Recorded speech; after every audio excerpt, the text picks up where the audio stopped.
জামাতে আসো, জামাত জামাত জোরে গান কোথায় আসো, এই আরো জোরে গান কোথায় আসো জামাতে। আমরা চাই জামাত আগামীতে সরকার গঠন করবে, জোরে গান কথা ঠিক না? জামাতে আসো কি ওরাই বলতেছে জামাতে আসো। একজন নেতা বলতেছে তোমরা আপাতত নির্বাচনের আগ পর্যন্ত নামাজ জামাতে পড়ো। মাথা গেল রে, শালারা কি কয় নির্বাচন পর্যন্ত নামাজ, নির্বাচন পর্যন্ত। এটা বলার পিছনে কারণ হলো যে মসজিদের ইমাম কি তালকিন দেয়, তালকিনটা ধরার জন্য। কি তালিম দেয়, এই তালিমটা ধরার জন্য। ভাই যখনই তুমি জামাতে নামাজ পড়তে আসবা, নামাজ পড়তে পড়তে ইন্না সালাতা তানহানিল ফাহশাই ওয়াল মুনকার, তোমার ভিতর থেকে যাবতীয় বাতিলকে আল্লাহ দূর করে দিয়ে ইমান দিয়ে তোমার আত্মা ভরপুর করে দেবে। ওই নেতার কথা মতোই তোমরা জামাতে আসো, জামাত জামাত জোরে গান কোথায় আসো, এই আরো জোরে গান কোথায় আসো জামাতে। আমরা চাই জামাত আগামীতে সরকার গঠন করবে, জোরে গান কথা ঠিক না? জামাতে আসো কি ওরাই বলতেছে জামাতে আসো। নির্বাচন পর্যন্ত পড়তে পড়তে দেখবেন ওই যায় একবার নামাজ ধরে, যেভাবেই হোক। আমরা ছোটবেলায় ওয়া শুনতাম, এক বাচ্চা কে মা বলতো তুমি যদি নামাজ পড়ো, নামাজ পড়ার পরে শেষদার ওখানে কাপড় টান দিবে, মিষ্টি পাবে। তুই নামাজ পড়ে মিষ্টি খাওয়ার জন্য, বুঝছেন? ওই নামাজ পড়ার পরে যায় নামাজ টান দেয়, যায় নামাজের তলে মিষ্টি পাবে। এই মাটা কি করে, আগে যায় নামাজের তলে মিষ্টি দিয়া যায়। এই নামাজ পড়ে মিষ্টি খায়, সেই জন্য এখন মিষ্টি পাওয়ার জন্যই নামাজ ধরছে। কিন্তু একদিন মা মানুষ তো মনে নাই, নামাজ পড়ে যায়, নামাজ তুলে দেখে মিষ্টি। মাও তো খালি হায় হায় হায়, আজ তো মিষ্টি দেয়নি। আজ তো আমার ছেলে কাছে আমি ধরা পড়লাম, যা দেখে ছেলে মিষ্টি খাচ্ছে। মা কয় বাবা কেমনি? এই প্রতিদিন যেভাবে আসে আজকেও সেভাবে পাইছে। আমরাও বলতে দিই তোমরা ধরার জন্যে আসো। কি ধরার জন্যে? জামাত ধরার জন্য আসো। আস্তে আস্তে আল্লাহ পরিবর্তন করে দিবে, পারকে পারে না? আল্লাহ বলেছেন ফালিয়াবুদু রব্ব হাযাল বাইত আল্লাযী আত'আমাহুম মিন জু'ইন ওয়া আমানাহুম মিন খাওফ। মা আয়েশা রাদিয়াল্লাহু তাআলা বর্ণনা করেন, আমি একদিন রাসূলকে গোসল করাতেছিলাম। গোসল করানোর সময় রাসূলের মুখের দিকে তাকাই আর শরীরের দিকে তাকাই। এক সময় আয়েশা বললেন, ইয়া রাসূলুল্লাহ, আপনার কি কোনোদিন বসন্ত ব্যারাম হয়েছিল? বসন্ত ব্যারাম? তো আল্লাহ রাসূল বললেন কেন? বলে আপনার মুখ চাঁদের মতন সুন্দর, চাঁদের চাইতেও সুন্দর, কিন্তু আপনার দেহে এরকম মাঝে মাঝে কালো কালো দাগ, এটা কিসের দাগ? আল্লাহ রাসূল বললেন এটা হলো তায়েফের ময়দানে যখন কলেমার দাওয়াত দিবার গেছিলাম, তখন তায়েফবাসী আমাকে পাথর মারছে। আয়েশা বললেন, ইয়া রাসূলুল্লাহ, আপনি কি আল্লাহর কাছে বলতে পারবেন না যে আল্লাহ আমার দেহের দাগগুলো মোচন করে দাও, এই কালো কালো দাগ আমার আর ভালো লাগতেছে না। রাসূল বলে, আয়েশা রে, আল্লাহ লাইলাতুল মিরাজ আমাকে বলেছিল আপনার দেহের সমস্ত দাগকে আমি মোচন করে দিব। রাসূল বললেন, ওগো আল্লাহ, এই দাগগুলো কিয়ামত পর্যন্ত আমার দেহের মধ্যে রাখতে হবে। এই পাথরের দাগের ওসিলায় আমি গুনাহগার উম্মত সহ জান্নাতে যাবার চাই। সঙ্গে সঙ্গে আয়েশা দোয়া করলেন, আল্লাহ, বিশ্ব নবী কলেমার দাওয়াত দিতে গিয়ে যদি পাথরের আঘাত খায়, যারা নবীর উম্মত হবে তারা কোনোদিন বাতিলের সঙ্গে আপোষ করবে না। দরকার হলো নবীর মতো তারাও আঘাত প্রাপ্ত হবে। আজকে নবিয়ানা কাম করে কত বছর? 40 বছর। পাঞ্জাবি খুলতো, পাঞ্জাবি খুলে দেখে তেল তেলা, তো তেল তেলা গাও দাগ নাই। নবিয়ানা কাম করো, নবী পিটন খায়। একমাত্র সুলাইমান আর আদম নবী ছাড়া সমস্ত নবী বাতিলের দ্বারা আঘাত প্রাপ্ত হয়েছে। প্রত্যেকটা নবীকে বাতিলের আঘাত করছে। আজকে যারা বলে আমরা নবীর কাম করি, কিন্তু বাতিল তাদের কিছুই বলে না। বুঝবেন এটা নবীর কাম না, এটা তলে তলে শয়তানের সঙ্গে আঘাত করার কাম। বুঝতে হবে। জিবরাইল বললেন, হে রাসূলুল্লাহ, কত কষ্ট আপনার দুনিয়ায়। চাচা মারা গেল, দরদের বিবি খাদিজা মারা গেল, তায়েফের ময়দানে রক্তাক্ত হলেন। আপনি জান্নাতের মধ্যে ঢুকছেন লাইলাতুল মিরাজে, আর বের হন না, আর ওই খামাকা দুনিয়াতে আপনি যান না। সঙ্গে সঙ্গে নবী এত রাগ করলেন, চিৎকার দিয়ে বললেন, জিবরাইল, যেই কথা একবার বলেছো এই কথা তুমি আর দ্বিতীয়বার বলতে পারবা না। সুবহানাল্লাহ বলেন। আপনারা বলেন তো, জিবরাইল কি নবীর পক্ষে বলতেছে না বিপক্ষে বলতেছে? কথা কয় না, পক্ষে না বিপক্ষে? পক্ষে বলতেছে। অথচ নবী রাগ করে বললেন, জিবরাইল, যেই কথা একবার বলেছো এ কথা আর দ্বিতীয়বার বলো না। আমি নবী আমার জন্য না, আমি নবী হলাম আমার উম্মতের জন্য। হযরত বেলাল বললেন, ইয়া রাসূলুল্লাহ, আমরা যখন দুনিয়া থেকে কবরে যাব তখন মুনকির নাকির আমাদেরকে 3টা প্রশ্ন করবে। আপনি যখন কবরে যাবেন তখন আপনাকে কয়টা প্রশ্ন করবে? আমি কি উত্তর দিছি? তো না দিতে 3টা কে গেল?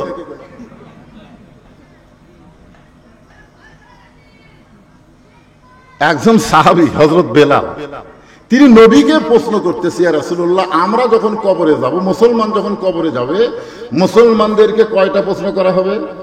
3টা প্রশ্ন করা হবে। কিন্তু আপনি যখন কবরে যাবেন তখন আপনাকে কয়টা করা হবে? আল্লাহ রাসূল বললেন, হযরত বেলাল, তোমার কি মনে হয়? তো বেলাল বলতে, যে হুজুর, আমার মনে হয় আপনাকে 2টা প্রশ্ন করবে। তো আল্লাহ রাসূল বললেন, কি কি 2টা করবে?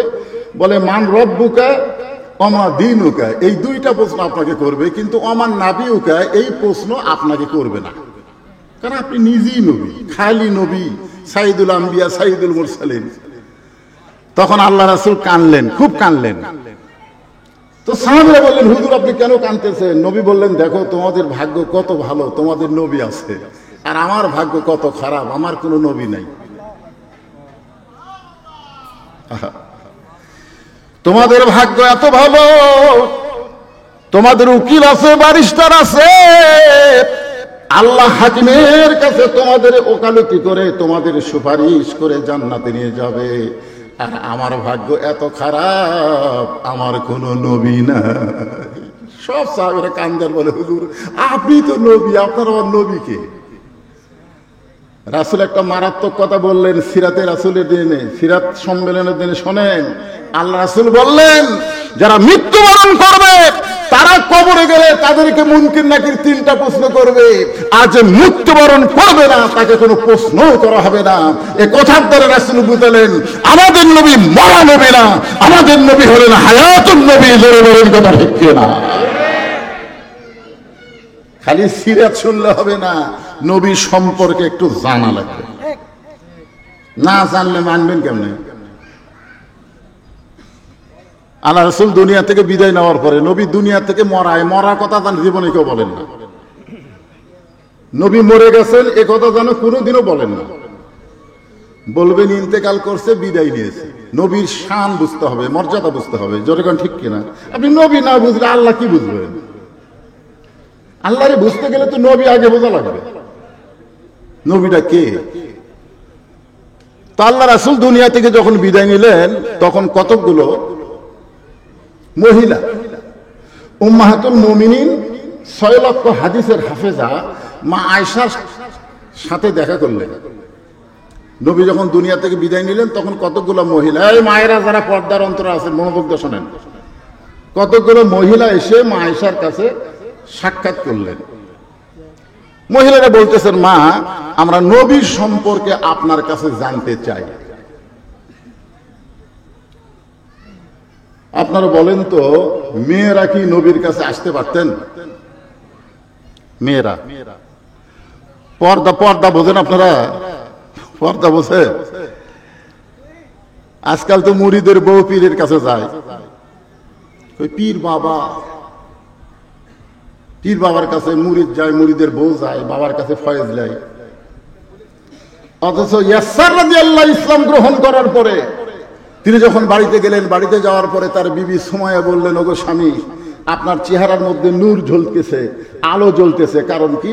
ইয়াসার বললেন, আমি ঈমান গ্রহণ করছি, ঈমানের নূর আমার চেহারার মধ্যে আল্লাহ প্রকাশ করে দিয়েছে। বিবি সুমাইয়া বলতেছে, তাহলে আমিও ঈমান গ্রহণ করব। ইয়াসার রাদিয়াল্লাহু দৌড়ে এসে রাসূলকে বললেন, নবী গো, আমি তো ঈমান গ্রহণ করছি, আমার বউটাও ঈমান গ্রহণ করতে চাই, আমি কি আমার বউ আপনার কাছে নিয়ে আসবো? তখন আল্লাহ রাসূল বললেন, বাল্লিগু আন্নি ওয়ালা আয়া, তুমি যে ঈমান গ্রহণ করেছো সেই ঈমানের দাওয়াত তোমার বউয়ের কাছে দাও, তোমার বউকে আমার কাছে আনা লাগবে না। নবীর কাছে ইয়াসারের বউ আসলে নবীর কিছু হতো না, কিন্তু এইটা বর্তমান ভণ্ডপীর দলিল নিত। যদি সাহাবীর বউ নবীর কাছে আসতে পারে, তাহলে মুরিদের বউ আমার কাছে আসতে পারবে না কেন? জোরে জোরে তো ঠিক কিনা? কারণ লাকাদ কানা লাকুম ফি রাসূলিল্লাহি উসওয়াতুন হাসানা, যদি সফলতা অর্জন করতে চাও নবীর আদর্শকে গ্রহণ করতে হবে।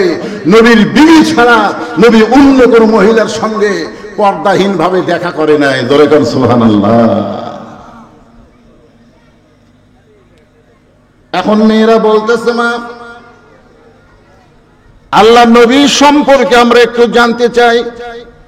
আয়েশা বললেন, মেয়েরা তোমরা নবী সম্পর্কে আমার কাছে জানতে আইছো, এখন আমি তোমাদের সামনে বলতেছি, তোমরা নবী সম্পর্কে শুনবে না আমার স্বামী সম্পর্কে শুনবে? একটু মনোযোগ দিবেন। তোমরা নবী সম্পর্কে জানবে না আমার স্বামী সম্পর্কে শুনবে? তো মেয়েরা বলতেছে, মা আল্লাহর নবীও যিনি উনি তো আপনার স্বামী।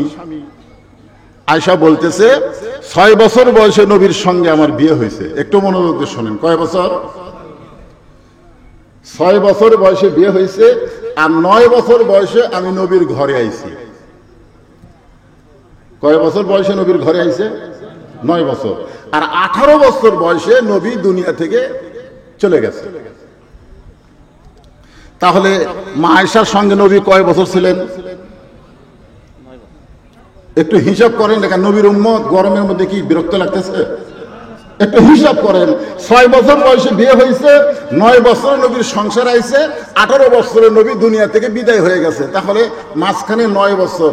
মা আয়েশা বললেন, এই 9 বছরে আমি নবী কি দেখেছি মাত্র 3 বার, আর আমার স্বামীকে দেখেছি আমি হাজার হাজার বার। এখন তোমরা কি নবী সম্পর্কে শুনবে না স্বামী সম্পর্কে শুনবে? আপনাদের কি ধারণা আমাদের নবী কি অতি মানব না আমাদের মতোই? অনেকে বলে আমরাও যা নবী হতে, আমরাও যা নবী হতে। এক বক্তা ওয়াজ করতে বলতেছে আমরা মাটির তৈরি, নবীও মাটির তৈরি। তখন সাইড থেকে একদিন বলতেছে, তাহলে আমরা যা নবীও তাই রে।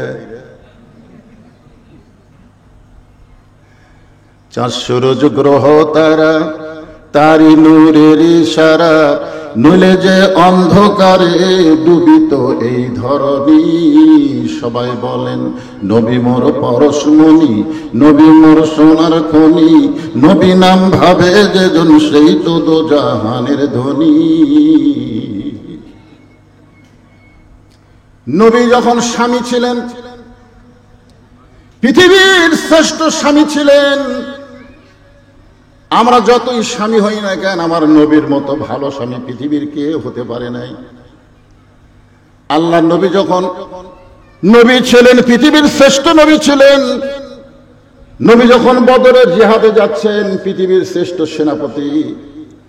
আল্লাহ নবী যখন না খেয়েছিলেন, নবীর মতন না খেয়ে কেউ থাকে নাই। ক্ষুধার জ্বালায় নবী পেটে পাথর বাঁধছেন। আল্লাহ নবী যখন অত্যাচার সহ্য করেছেন, নবীর মতন অত্যাচার সহ্য কেউ করে নাই। আবার আল্লাহর নবী যখন নানা হয়েছেন, নবীর মতন শ্রেষ্ঠ নানা এই দুনিয়াতে কেউ হবার পারে নাই।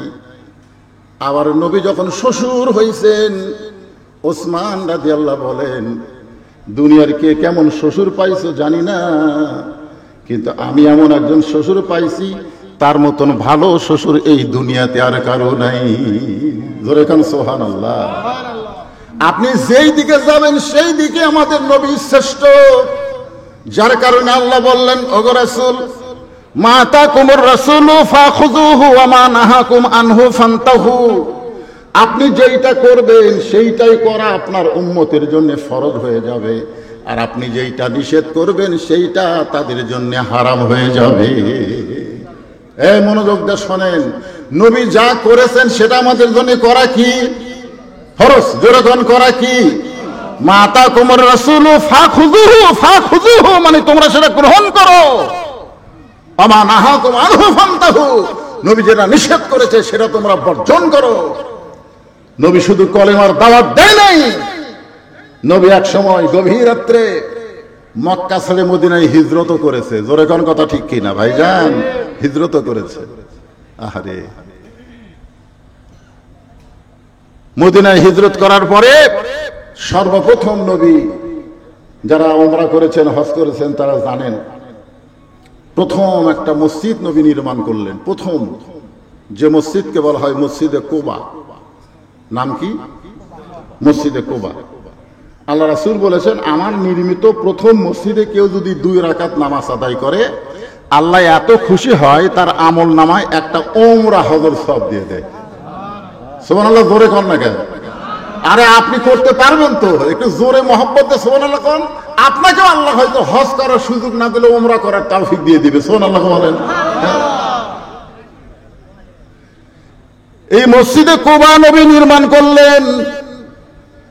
নির্মাণ করার কারণ হলো নবুয়তের 10ম বৎসরে মেরাজ হয়েছে। সেই মেরাজে আল্লাহ তাআলা নবীকে 5 ওয়াক্ত নামাজ দিয়েছে। নবী নামাজ নিয়ে মক্কায় চলে আসলেন। 5 ওয়াক্ত নামাজ পাওয়ার পরে নবী 3 বছর মক্কায় থাকলেন। গোপনে গোপনে নবী সাহাবীদের নিয়ে নামাজ পড়েন। আর কোরআন শরীফের মধ্যে আল্লাহ বলেছেন, আকিমুস সালাত, নামাজ কায়েম করো। গভীর রাত্রে নবী বললেন, আল্লাহ, কোরআনে যত জায়গায় তুমি নামাজের কথা বলেছো, প্রত্যেক জায়গায় বলেছো নামাজ কায়েম করো, কিন্তু নামাজ কায়েম তো মক্কায় করা যায় না। নামাজ কায়েম করতে গেলে আজান দেওয়া লাগবে। আজান দেওয়ার পরে সবাই চলে আসবে, একজন ইমাম হবে, মুয়াজ্জিন আকামত দেবে, তারপরে নামাজ কায়েম হবে। কিন্তু আল্লাহর নবী, নামাজ কায়েমের কথা আপনি বারবার বলতেছেন আল্লাহ, কিন্তু আমি তো নামাজ কায়েম করতে পারি না। তাহলে এরকম চোরের মতন নামাজ পড়লে কি হবে? আল্লাহ বলতেছেন, আপনি যেভাবে নামাজ আদায় করতেছেন মক্কায়, এটার নাম হলো ইকরাউস সালাত, নামাজ পড়া। কিন্তু নামাজ পড়ার জন্য তো আমি আপনাকে পাঠাইনি, নামাজকে কায়েম করার জন্য পাঠাইছি। বর্তমানে আপনাদের জোগাড় বাড়াই আমরা মসজিদে এশার নামাজ পড়লাম, এইটা কিন্তু নামাজ কায়েম হলো না। কারণ আমরা যখন নামাজ পড়লাম তখন আমাদের মুসলমান দাবি করা কিছু মানুষ বাহিরে হট্টগোল সরগোল করলো। জোরে কোন কথা ঠিক কিনা? নামাজ পড়া অবস্থায় শোনা গেল ওরা রাস্তার মধ্যে সরগোল করতেছে। জিজ্ঞাসা করেন, এশার নামাজ পড়ে তোমার নাম কি? বলে, আমার নাম হলো আব্দুল্লাহ। আরেকজনকে জিজ্ঞাসা করলেন, তোমার নাম কি? বলে, আমার নাম হলো আব্দুর রহমান। তোমার নাম আব্দুল্লাহ, আব্দুর রহমান, অথচ এশার নামাজ মসজিদে হয়ে গেল, তোমার খবর কি? বলে, আমি মুসলমান আছি কিন্তু আমি নামাজ পড়ি না। যতদিন পর্যন্ত বাংলার জমিনে নামাজ পড়া হবে, নামাজ কায়েম হবে না, ততদিন মক্কার ইসলাম হবে। আর মক্কার ইসলাম যে আকিমুদ্দিন, দিন কায়েম করা যাবে না। দিন কায়েম করতে গেলে নবীর সিরাতে মদিনার ইসলামকে গ্রহণ করা লাগবে। কথা বলেন, কথা বলা লাগবে। দিন কায়েম করতে হবে, নামাজ কায়েম করতে হবে। আল্লাহ বললেন, ইয়া রাসূলুল্লাহ, আপনি আফসোস করেন না, একদিন আপনি ঠিকই নামাজ কায়েমের পরিবেশ পাবেন। আর সেই পরিবেশের প্রথম মসজিদের নাম হলো মসজিদে কুবা। জোরে কোন সুবহানাল্লাহ। আপনি বলেন, মসজিদ ছাড়া নামাজ কায়েম করা যাবে? এই যে আপনারা মসজিদ বানাইছেন এত সুন্দর করে, টাইস ফাইস দিয়ে কি সুন্দর করে মসজিদ বানালেন, এই মসজিদ বানাচ্ছেন কি নামাজ পড়ার জন্য না কায়েম করার জন্য? এই কথা বলেন, পড়ার জন্য না কায়েম করার জন্য? আল্লাহ রাসূল বললেন, আজকে মসজিদে কুবায় নামাজের জামাত হবে, নামাজ কায়েম হবে। ইসলামে প্রথম যেই নামাজটা জামাতের সঙ্গে পড়া হয়েছে সেই নামাজের নাম হলো জোহরের নামাজ, আজান দিয়া। এর আগে নামাজ পড়া হয়েছে কিন্তু নামাজ কায়েম হয় নাই।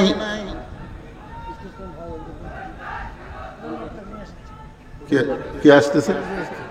আচ্ছা, প্রধান অতিথির আগমন, ফয়সাল পারভেজ সাহেবের আগমন। লিল্লাহি তাকবীর। তোমরা এখন তাকবীর বন্ধ করে দাও, প্রধান অতিথি টেজ নিয়ে আসো।